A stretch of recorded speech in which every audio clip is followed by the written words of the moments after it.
Hello, lovely ones. I hope that you are splendiferous this week. I'm certain that's a word. If not, it now is. I hope you're having a wonderful week. I hope you continue to have a wonderful week.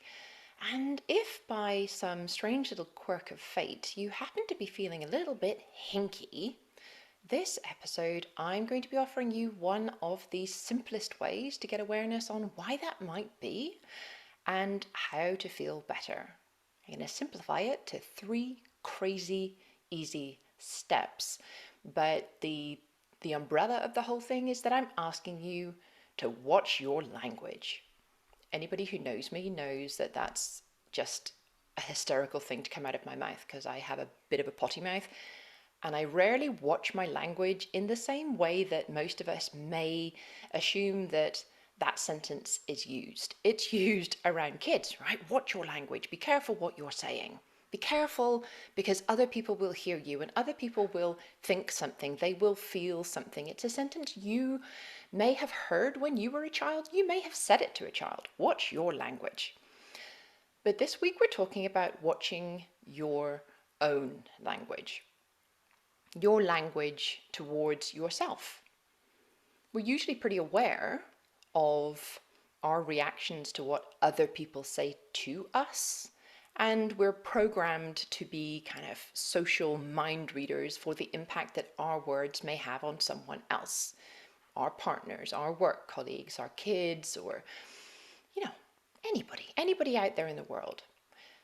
If certain words are used to describe us by other people, like, "You're so annoying, you're driving me crazy, you talk too much, you don't know what you're doing," we have thoughts about that, we have feelings about that. If we don't believe these words, they slide off us like we're Teflon. Like someone saying that they hate your brown eyes if you've got blue eyes, or they hate your blue eyes if you've got brown eyes. There are no barbs, no kind of daggers that come attached to sentences if we don't relate to them. If there isn't something in us that recognizes something in that sentence. But even if there's just a little squidge of us that believes or that worries about something that's contained in those words that are being said, if we think even the smallest amount of them might be true, well, then we get upset, we get defensive, maybe we feel angry or righteous or sad. And the more often we hear things, the more we believe them. The more often somebody may have an opinion on us, about us, the more likely we are to believe it. And the more authority, whether it's real or perceived, that the person saying that thing has in our mind, the more likely we are to believe what they say. For example, I remember my P5 teacher, so I was 8, 9 years old, telling me that if I thought that anybody was interested in what I had to say, I was very much mistaken. And something inside of me in that moment became really heavy. And it's something that I've been unpacking for years.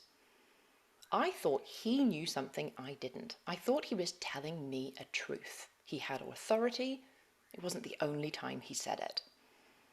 And kind of that's the thing with authority. Like, we're trained socially, culturally, we're trained to be under it, to be less than it, to have knowledge inferior to the authority, to not question it, to accept what authority offers us as the truth that we're better off knowing, thank you very much, even if it hurts. None of that is true, but it is how we are trained. So repetition, especially from somebody who, in bunny ears, knows more than us, maybe even more about us, can create a belief within us. When we hear things repeated from someone who knows, it can create a belief so solid about ourselves that we think it's fact. Now, if you apply that to the one person who knows you way better than everybody else, and whose thoughts and opinions you hear way more frequently than anybody else, it's you. How do you talk to you? Do you watch your language? What words are you using to talk about yourself in your head or even out loud? And are you aware of how your opinions of you make you feel? You may already be aware that you think, or maybe sometimes you even say out loud some pretty awful things to and about yourself, and you may say them quite seriously. So you may catch the ones that you say seriously. You may think, oh, hang on a minute, that's, gosh, do I really think that? You may catch those, but be onto yourself, because there are many different ways that we talk to ourselves that fly under the radar. You might say something incredibly critical in a really light-hearted or a jokey way. You might offer yourself as like the punchline to somebody else's joke, getting in there before they do, so that you can like own the sting of the insult. If I say it about me, it doesn't hurt so much. If you say it about me, it really hurts. But you saying it about you still hurts. Maybe you find yourself laughing, oh, that was so stupid. I do stuff like that all the time. I'm such an idiot. Maybe you knock back compliments. Oh, well, I was just lucky. There's no way that I could do it again. There's no way I'll do so well next time. That was a fluke. Oh, thank you. It was in the sales. It was super cheap. I normally couldn't afford something like this, but it's the dress that's lovely, not me, or the trousers, or the haircut, or passing away compliments. The chances are, since you are a human, that you've been saying some form of bitey, pointy little statements or words about and to yourself for so long that you have started to believe that you are just stating fact, like you're reporting the weather. Your authority and your repetition has built a belief that these opinions are fact. Maybe you're not sure, but they sound like they could be true. Things like, I always take on too much and then I never finish anything. You could look to your past, you can find evidence of this. But is that a helpful thing to say to yourself? Is it true? I never have enough energy. Well, that sounds like it could be true, but it's not. It is an undefined, vague statement that is going to prevent you doing things. I'm such an idiot. Even if you say it in a funny way, like, oh my God, I'm such an idiot. It's not a nice thing to say to yourself, to believe about yourself. Even if you couch it in a funny way, couch it in comedy. I've heard also people say things like, it doesn't seem, I just can't be happy. It's impossible for me to just be happy with what I've got. I shouldn't want more. All of these things are opinions about what you deserve in life. They're attached, they're hooked into your worth. Maybe something happens and you say something along the lines of, I'm such a disaster. I'm such a complete mess. I never get it. I just never get it right. Now, these are examples that I've heard in my practice, and I hope that when you hear them, you can register that they aren't pleasant sentences, and when they're going around in your head, when they're repeating with the authority of you knowing you, that you can believe that they are fact, but they are not fact, no matter how much evidence your brain can find to support them. So while yes, these things are said in my practice, I've heard them, I've also said them to myself. One phrase that I used to say to myself all the time was, I never manage to get it right. And I had tons of evidence to support this. I'd say it about everything. I'd say it about trying to choose the right words when I went to express myself, and I'd get my words all tumbled up. No matter how much I prepared, how much I planned, how much I knew what I wanted to say, I would open my mouth and my words would jumble. I'd say it about not being able to remember phone numbers. I'd say it if I took a wrong turn in the car, and I would say it in front of my children, to the point that once when I missed a turn on a drive, one of my kids from the back seat, and they were tiny at the time, piped up with what they thought was something comforting. You know, they were trying to be kind. And one of my kids said, "Don't worry, Mummy. You never get it right. Don't worry." So then I added not getting it right in a mother sense. Like, I'm not getting being a mum right. I shouldn't say these things in front of my kids. And I just added that into the list of more things that I never get right. Comments like this can become, well, like a mantra, right? Like an affirmation. This is something that many people use now. An affirmation to believe something. Repetition, repetition, repeating, repeating, repeating. But these comments that aren't pleasant, it's the same. It's a well-rehearsed mantra. And it becomes a critical way of identifying something about yourself that you have come to believe is simply the way you are, because you think it or you say it so often that you think it's fact, that you're actually describing a part of yourself, like you're describing your arm.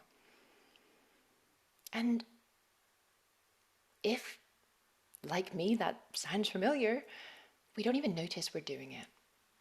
We don't notice the effect, the cumulative effect that it has on us. How these sentences and these throwaway comments actually make us feel. All I knew when I kept repeating that I never get things right was that I doubted myself on everything, because that is a very general statement that I could apply to everything. Even before I began doing something, I knew I wasn't going to get it right. And I felt shame.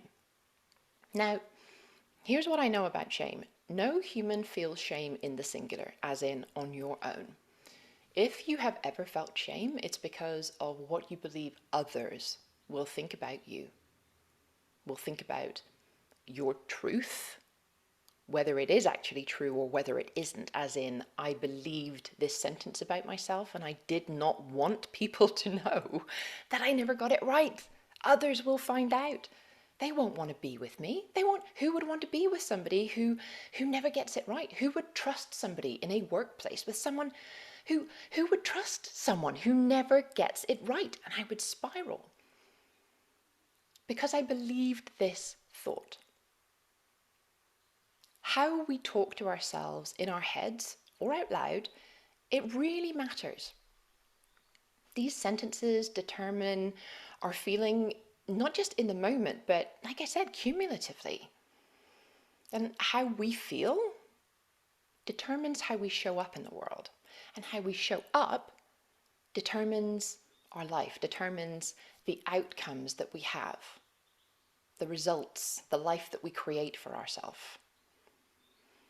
So in my case, the sentence, I never managed to get it right, that gave me this feeling of doubt, and I felt that shame, well, that meant very often I didn't even start things, certainly not new things, that I had no hows with.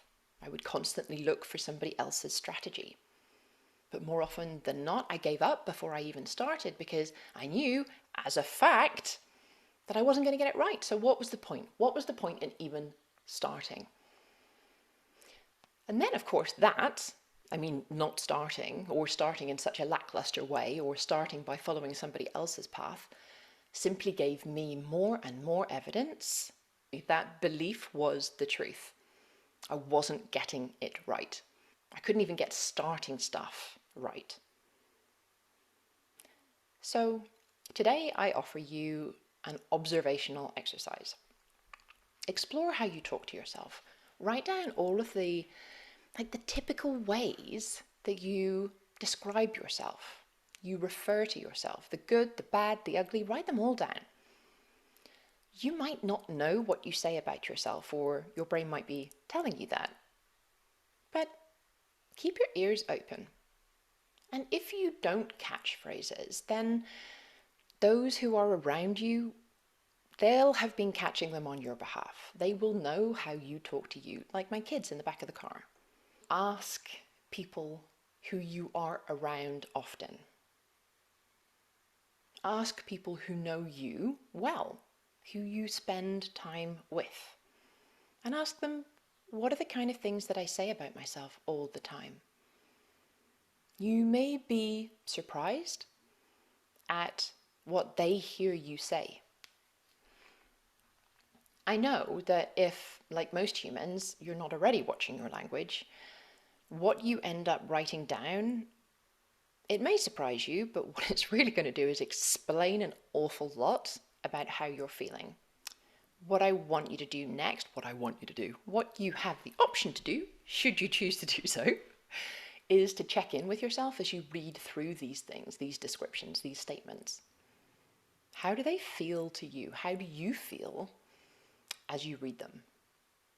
When I say, like, check in with yourself and how do you feel, like, imagine doing a body scan. So our feelings are sensations that we experience in our whole body. Sometimes maybe the back of your head, maybe in your chest, maybe your tummy flips, maybe you feel like you've got butterflies. Perhaps your hands get tingly. How would you categorize those sensations? Do they feel expansive?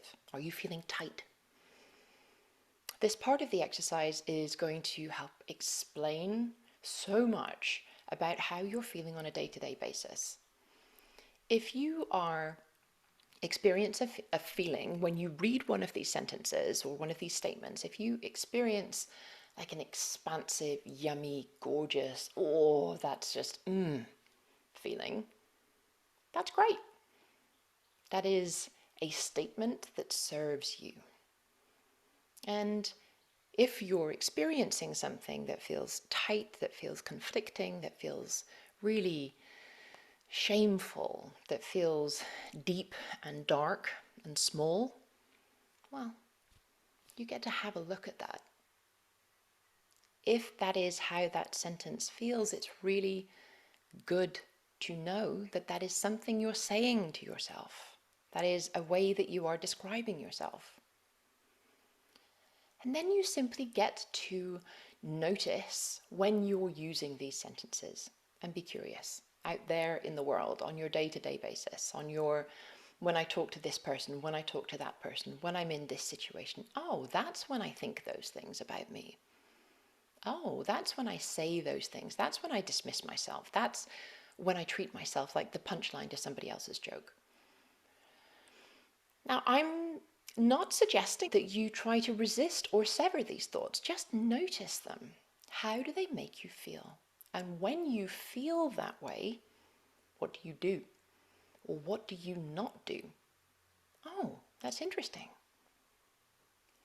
At some point in your life, your brain thought that it was really incredibly important to think these thoughts, to think and or say these statements, these descriptions, these defining things. It thought it was a really important thing to do, probably for your survival. So this isn't a process of judging those statements. It's not a process of, I know who said that to me, that's their fault. We're just going to become compassionately aware of these sentences. And I promise you, simply noticing them and becoming aware of them will create a shift for you in the language that you use. For me, just noticing when I was saying, I never managed to get anything right. Just noticing the effect that that had in my body with a slight curiosity was enough to discover one day that I'd stopped saying it. And I caught that because I heard somebody else say it, not about me, about them. And I thought, oh, I haven't heard me say that sentence in a really long time. I had just stopped. It was enough just to notice and to feel, to organically let go of that sentence. And you know what? I do get a lot of things right. I was always getting things right. It just simply wasn't what that mantra, that statement, was directing my attention to. So that's it, lovely one. How are you talking to yourself? How are you talking about yourself? Write it down. Notice the effect that these words, statements, descriptions that you may believe are fact, but they aren't fact. Notice how they make you feel. What happens within your body when you say them, think them, read them of yourself? And when you feel that thing, notice what you do or don't do next, because that is what is playing out in your life with these words. I hope that going through this process, this light touch of awareness and the shift that I have felt by doing this and that a number of my clients have, I hope that this allows you to open up to sentences and descriptions and opinions of yourself that serve you, that allow and help you to feel better without really putting an awful lot of effort in. Because listen, if you know me, you know that I really like efficient things that require very little effort. I like finding fast ways of doing things, and this is one of the fastest ways to feel better in 3 easy steps.